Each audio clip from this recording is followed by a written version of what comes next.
Hai, ini merupakan video pertama saya di YouTube berkenaan cerita kriminal. Sebelum ini saya buat video juga, tapi saya buat live di Facebook dan saya cerita juga pasal yang kriminal secara live lah di Facebook. Tapi sejak saya tahu berkenaan dengan story Daniela Dan, saya decide untuk buat video dan upload di YouTube saja sebab di sini saya boleh set umur. Tapi kalau di Facebook dia semua orang pun tengok, kadang-kadang ada juga yang remaja, yang tidak cukup umur, yang budak-budak. So saya upload di sini lah, saya ambil keputusan untuk upload di sini. So saya akan cerita pasal kriminal, konspirasi ataupun misteri dalam video saya.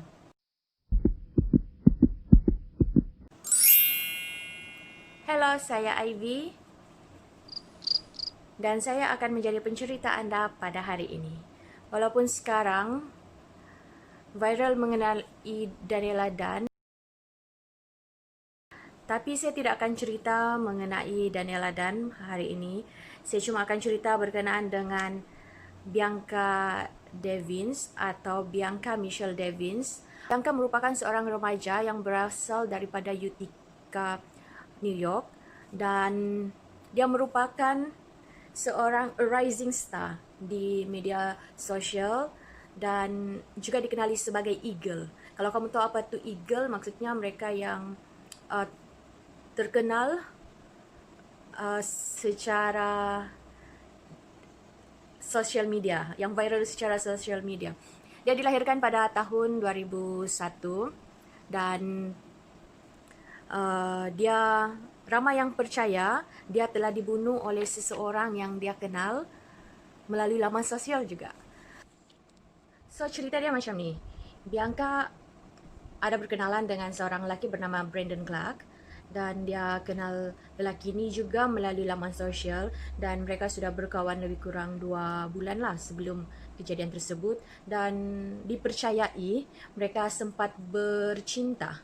Tapi ramai juga pendapat orang, ramai juga rakan-rakan dia yang cakap mereka tidak pernah bercinta dan mereka cuma kawan saja. Jadi pada 13 Julai 2019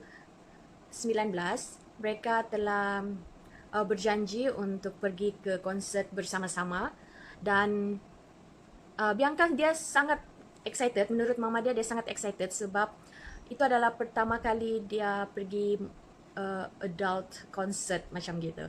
So dia sangat excited, dia memang looking forward untuk konsert tersebut dan dia telah pergi bersama dengan Brandon. Mereka pergi bersama-sama ke konser tersebut pada 13 hari bulan. Dan semasa konser tersebut, Bianca dia pergi pula dengan lelaki lain. Dan mereka mereka berpegang tangan, bergambar bersama-sama dan kemudian Bianca post ke laman sosialnya. Dan dalam perjalanan balik, dipercayai mereka telah bergaduh sebab si Brandon Clark ni dia nampak tu post dan dia sangat marah dan diorang bergaduh teruk. Selepas tu si Brandon dia tikam si uh, dia tikam si Bianca tu. Selepas tu dia tikam dan dia start post sudah. Mula-mula dia post story. Sebab tu saya cakap cerita ni ada sedikit kemiripan dengan story Daniela dan saya yakin yang kamu pun memang sedang tercari-cari kan apa yang sebenarnya terjadi dengan Daniela Dan, tapi sekarang belum ada cerita. Okay, so berbalik kepada Bianca Devins. Si Brandon Clark ni dia start sudah update story pada pukul 5.47 pagi.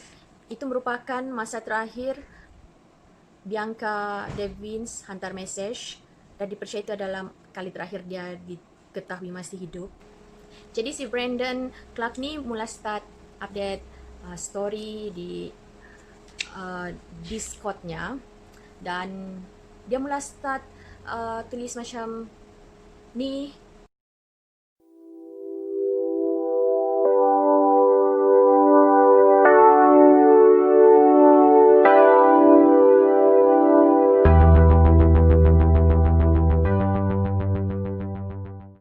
Dia mula that video dia sedang sedang proses membunuh si Bianca. So saya tidak akan upload dia punya video di sini atau gambar yang itu di sini sebab dia saya rasa sangat ganas, dan kalau kamu mau, kamu mungkin boleh cari di Google mungkin, dan ya saya rasa tidak wajar lah dia buat macam tu kan. So selepas tu dia ada upload gambar yang mengatakan I'm sorry Bianca, dan dia juga ada cakap yang find another girl to orbit. Okay, kalau dalam media sosial orbit tu maksudnya lelaki yang memuja atau meminati seorang figure perempuan di internet. So dia punya istilah adalah orbit untuk istilah inilah. So dia ada tulis macam tu, dan dia ada post lagi beberapa di story dia. Dan dalam masa yang sama dia punya peminat, dia punya viewer buat laporan kepada polis. Dia juga menghubungi kakak kepada Bianca, dan selepas itu mereka bergegas, polis cepat-cepat bergegas juga ke tempat kejadian, dan mereka sudah menemui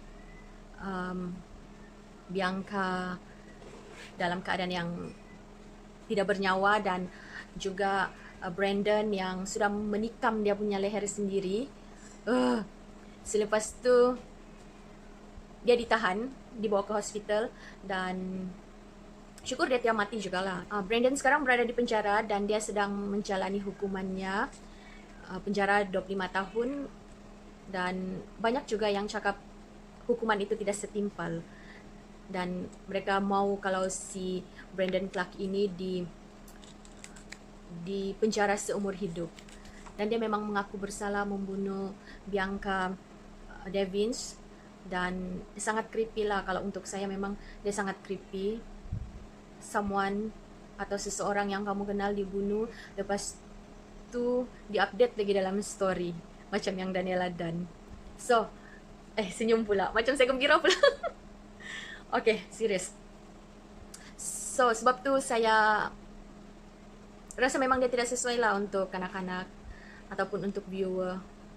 Biarpun mungkin itu sejak kehidupan kau, di laman sosial sejak kehidupan kau, tapi saya tidak rasa itu satu yang perlu dilakukan. Dan menurut cerita, Bianca Devins ni pun memang seorang yang ada depresi, yang tidak percayakan diri, dan dia sebab tu dia suka post yang macam, sebab dia ada sedikit macam eagle, macam emo juga sikit, dan dia post di Facebook dan dia post di IG, dan dia gembira sebab orang boleh menerima dia di sana. So sebab tu dia suka jadi eagle dan banyak peminat begitu.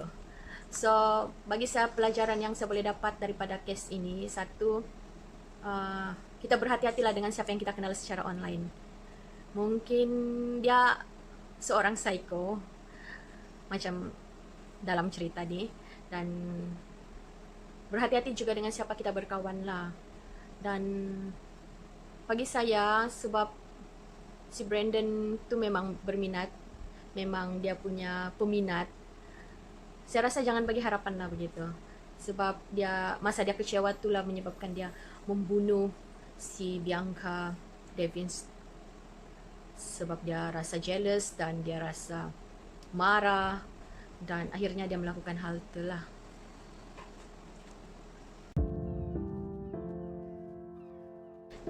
Okay, kalau kamu minat cerita mengenai kriminal, konspirasi dan misteri, kamu boleh subscribe channel ni, like video ni dan share. Dan kamu juga boleh mengikuti saya sepanjang beberapa minggu ni. Saya akan cerita mengenai kriminal dan juga cerita mengenai konspirasi atau misteri. So, terima kasih kerana menonton video ini. Stay safe, stay home, sebab kita masih dalam musim PKP dan MCO. So, stay home, jangan merayau-rayau, dan spread the love and